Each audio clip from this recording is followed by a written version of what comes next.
Do you exist? Nominally, I feel that I am, but I cannot find myself. And the same goes for you and for every living being. Why is that? For the same reason that prevents us from seeing our own face.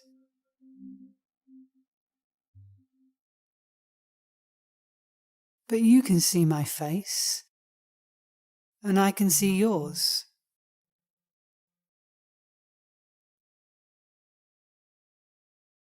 Nonsense. Perfect nonsense. We see nothing of the kind. What we see when we look at one another,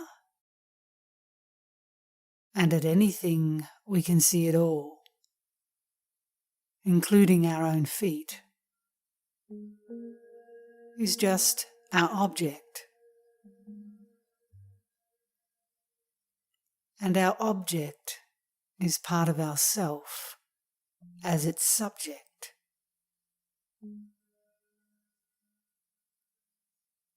Nobody else can see us because we have no objective existence whatever. And we cannot see anybody else because they have none. All of us can only see our own objectivizations, whatever they may be.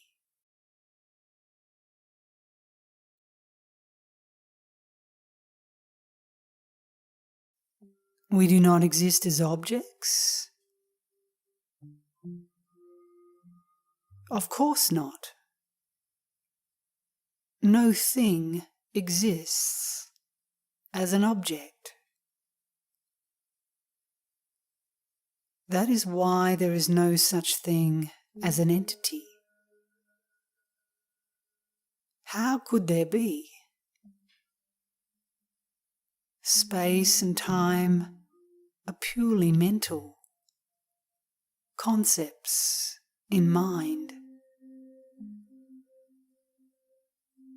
Where else could an entity extend itself?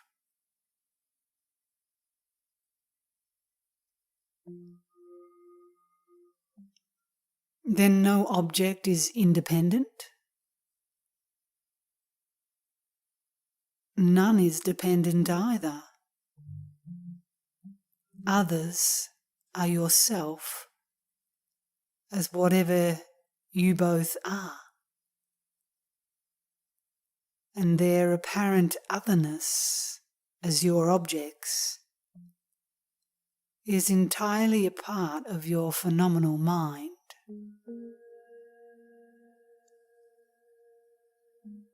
Phenomenal existence or being nominally is not being. Absolutely, it may be called as it isness.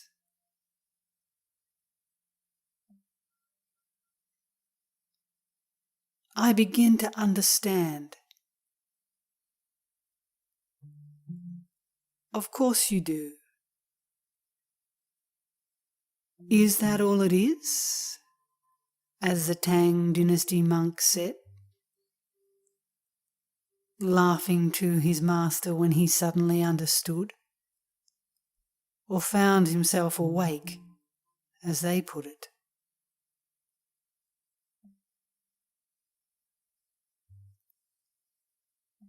No thing is, in its own right, not even us. No thing. Therefore, there is no us, for we are only one another's objects, as us.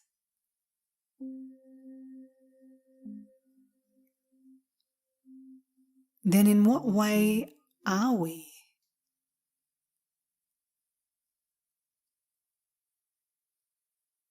Just total objective absence, which is the presence of that I amness, which is what I amness,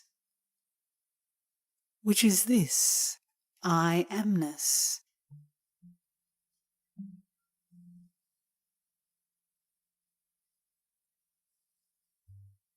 All of us are that.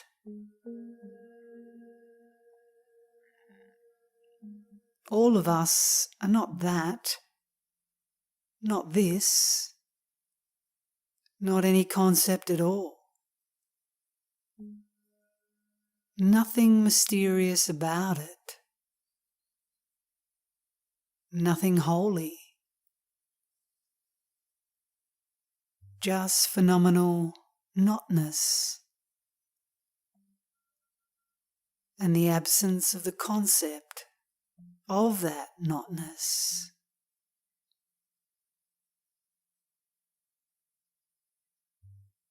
Then we have no positive being whatever.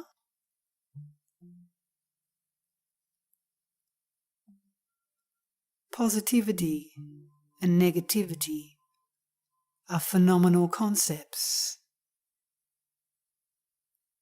We are not conceivable at all.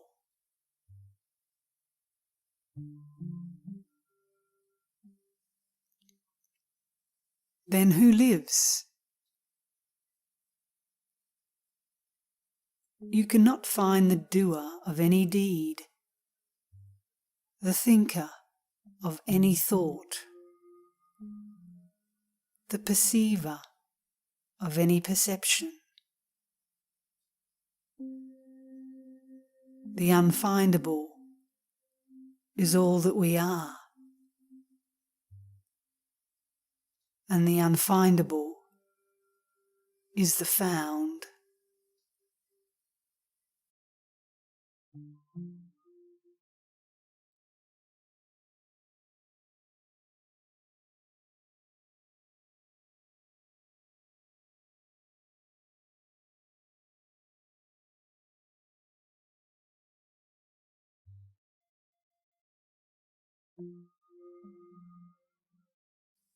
As Huang Po says,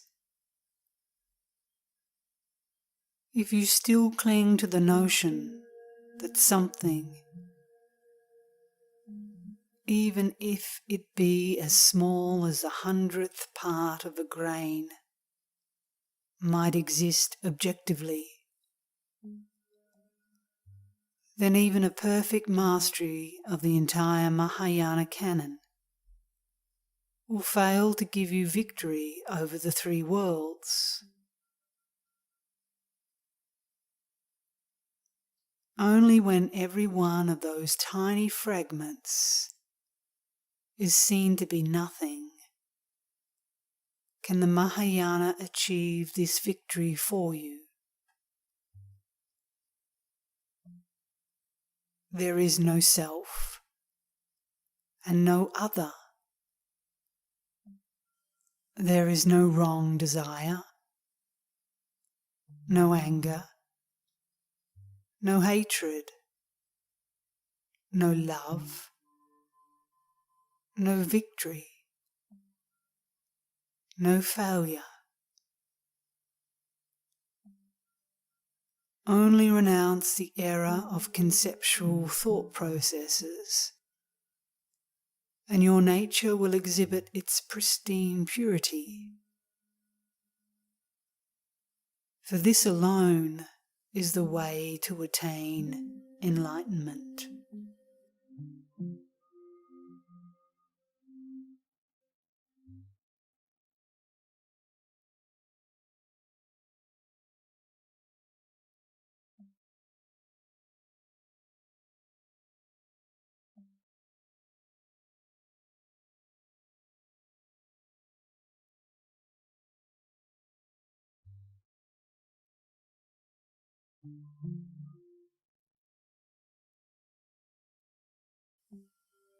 Shen Hui says, only by avoiding intentions will the mind be rid of objects.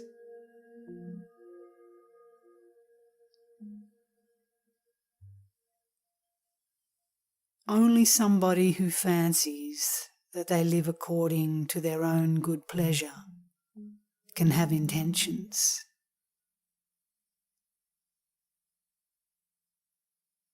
If they truly knew that as an apparent entity they are being lived, how can they harbour intentions?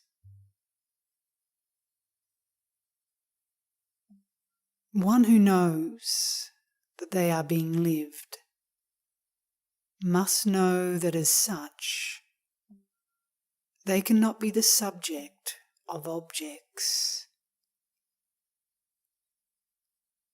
Since being lived, they are no subject. Objects cannot be their objects.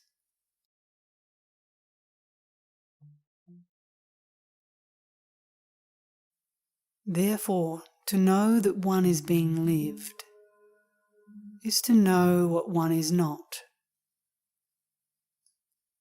And to know what one is not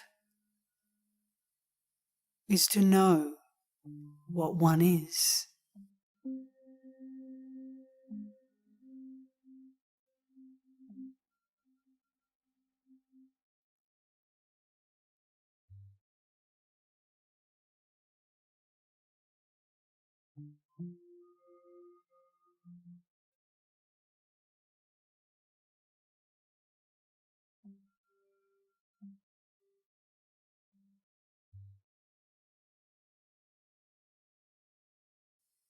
Without intentions, we do not have to form concepts. We just act. That alone is transcending conceptualization. Not by suppressing concepts, if we could, but by abstaining from volition. May we be in conformity with the requirements of the Masters.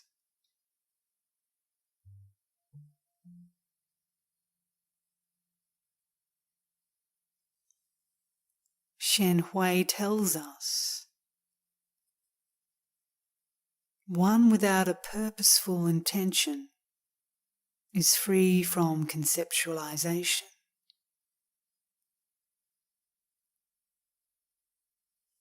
Therefore, it is the volitional activity of mind that is conceptual. Non-volitional activity of mind is free from conceptualization.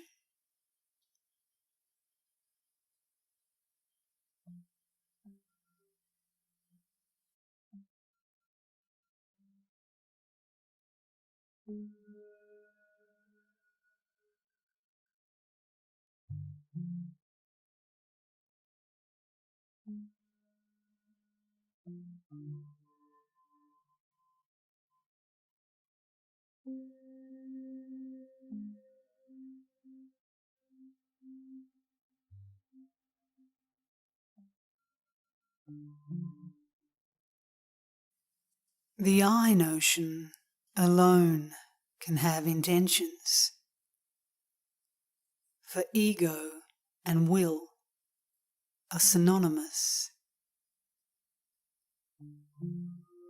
Therefore, absence of the one is also absence of the other.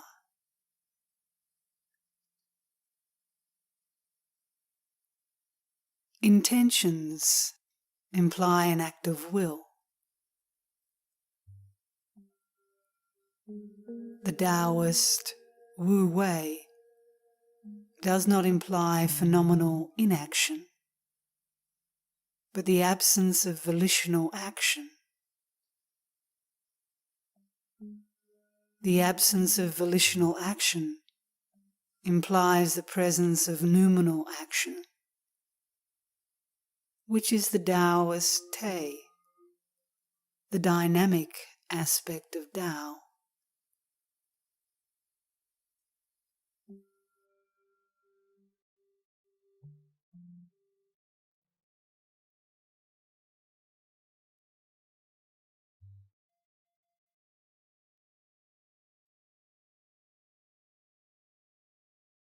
As Shen Hui says, just by avoiding purposeful intentions, one can be enlightened.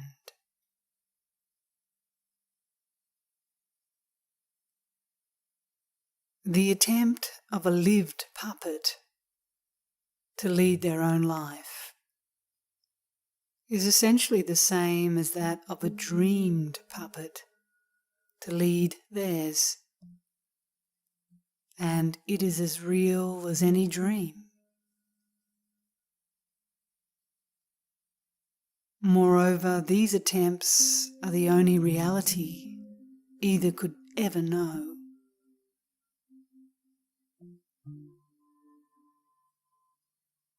But neither can live, and neither is lived by an entity. Both are puppets reacting to impulses engendered by psychic conditions, over which they have no control. Neither is sentient objectively, neither is an entity. The apparent sentiency of both is a reflex of the mind, which is all that they are.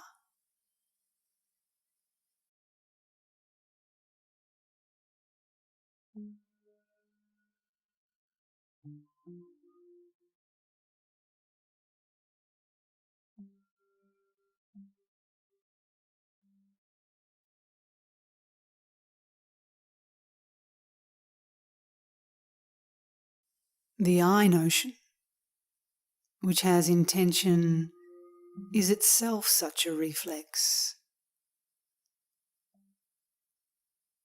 Its performance as inaugurator of pretended acts of volition is a fantasy, and it is precisely this fantasy which constitutes suffering. In the absence of the fantasy of dreaming, there is the bliss of deep sleep. And in the absence of the fantasy of living, there is the bliss of nirvana, or awakened life.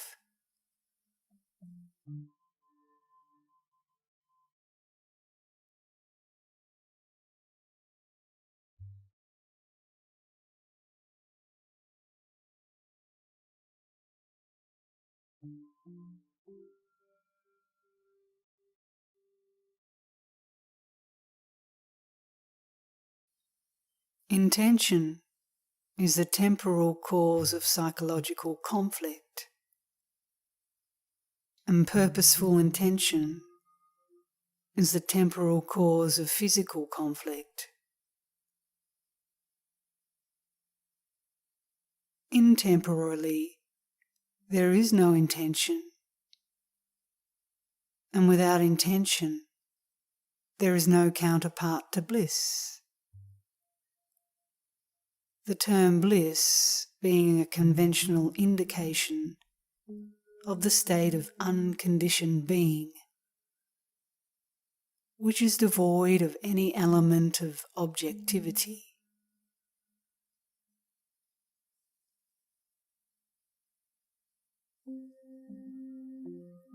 Volition, therefore, is a psychic chain which holds a phenomenal individual in apparent bondage. For volition is the pseudo-subject attempting to act independently of the force of circumstances.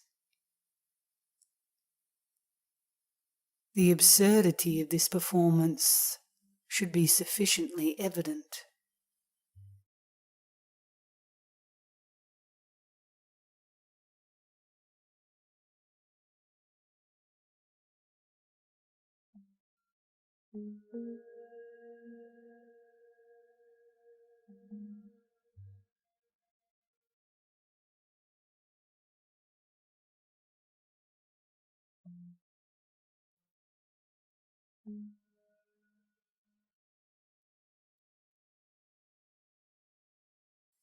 All the teaching of the masters of all the schools of liberation,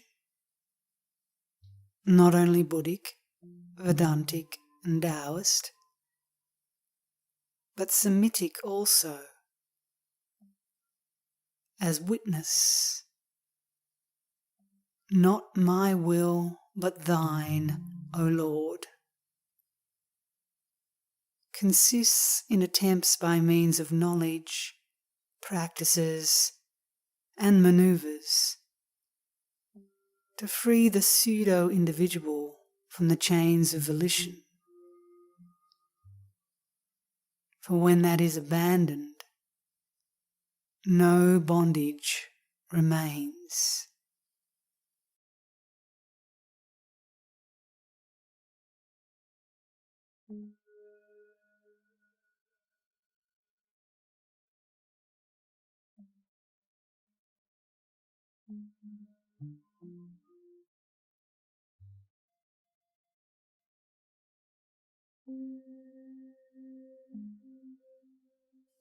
The purest doctrines, such as those of Ramana Maharshi, Padmasambhava, Huangpo, and Shen Hui, just teach us that it is sufficient by analysis utterly to comprehend that there is no entity that could have effective volition, that an apparent act of volition, when in accord with the inevitable, can only be a vain gesture, and when in disaccord, the fluttering of a caged bird against the bars of his cage. When he knows that, then at last he has peace and is glad.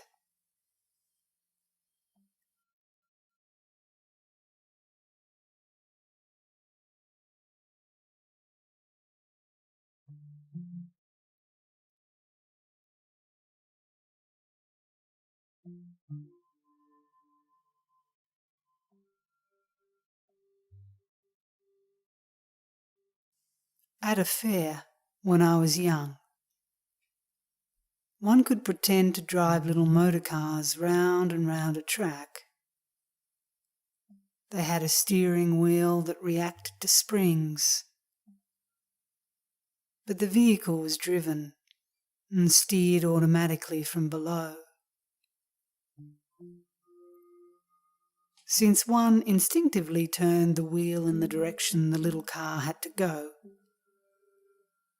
it was difficult not to believe that one was steering it. and even more difficult to stop trying to steer it and leave it to take one where it would. For that might have been disaster.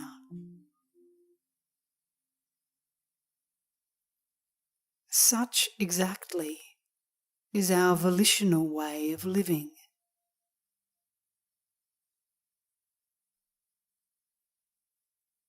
Non-volitional living is glad living. Being lived as a non-entity is subjective living, in which suffering is no longer such,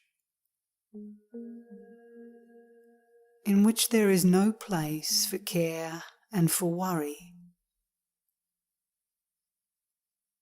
in which everything is as it is and as it must be.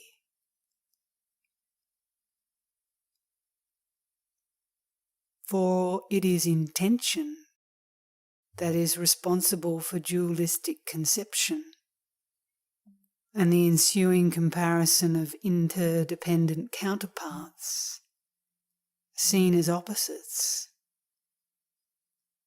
one of which is good and the other bad.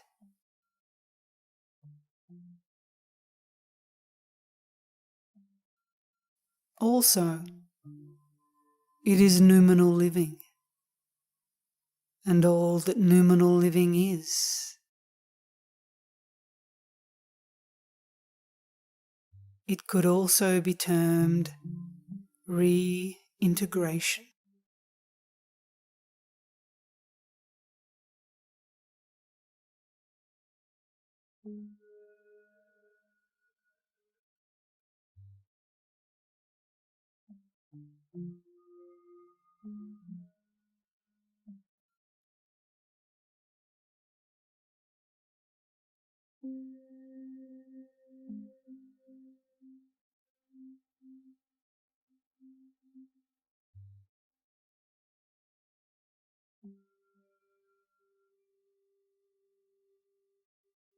Academic psychology has long recognized that dreams are an expression of wish fulfillment. It needs no science to tell us that daydreams also are a factitious fulfillment of wishes. Both, therefore, are manifestations of an I concept or ego, of an identified pseudo-subject, of that which constitutes the egoity of the phenomenal individual.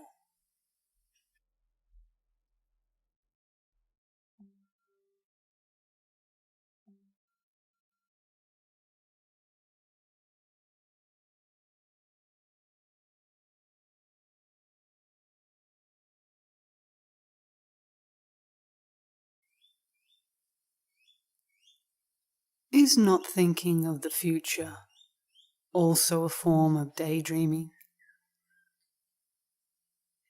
Generally with a greater regard for probability? Is thinking of the past, either with pleasurable or with painful regret, intrinsically different from thinking of the future with hope or with fear?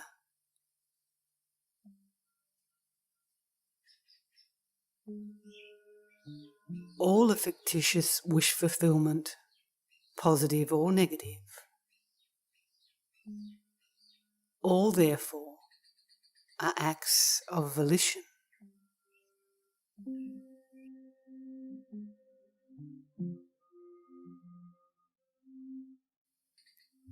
That is why we are told by the masters that nothing can be attained, that nothing is graspable, tangible, or can be possessed. and why we should ignore the future and ignore the past.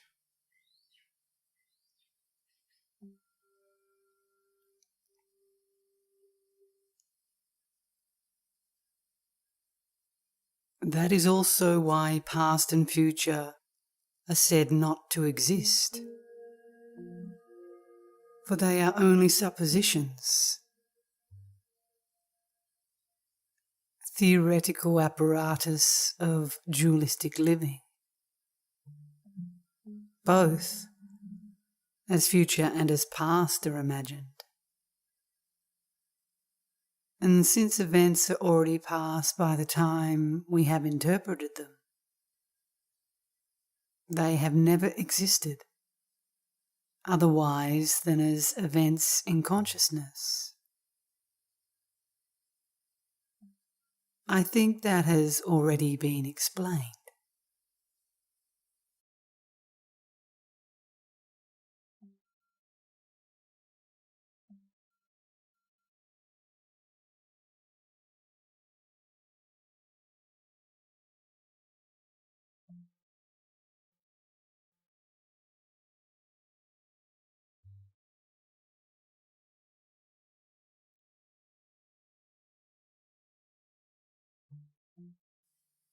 Past and future are just acts of volition. Therefore, non-volitional living must be just living in the present.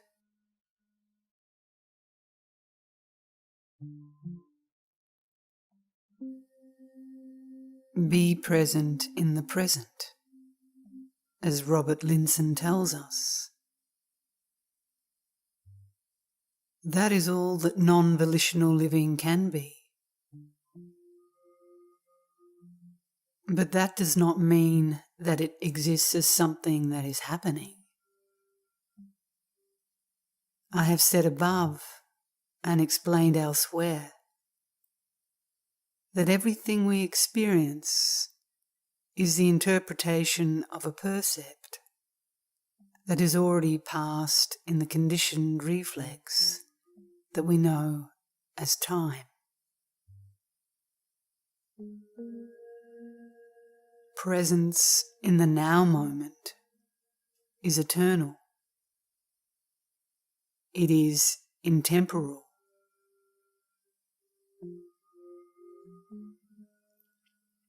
Phenomenally, we cannot know it.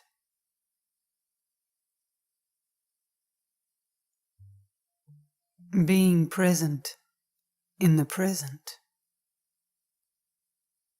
is phenomenally non-volitional living, but noumenally is finding ourselves in the intemporality of awakened being, which is our eternal heritage.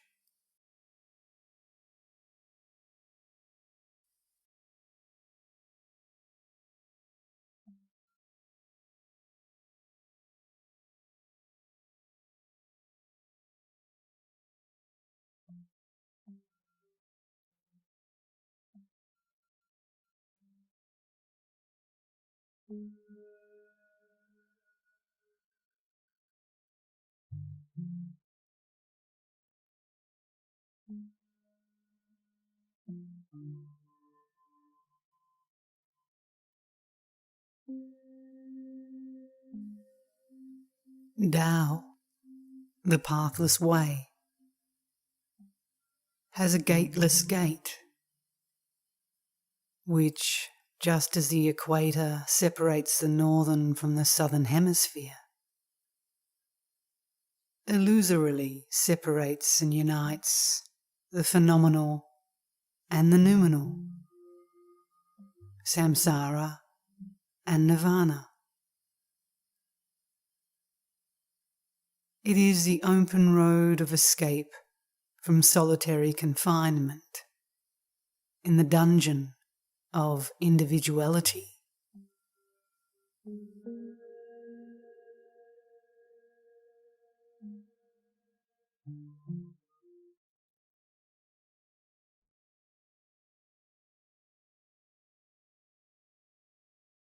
It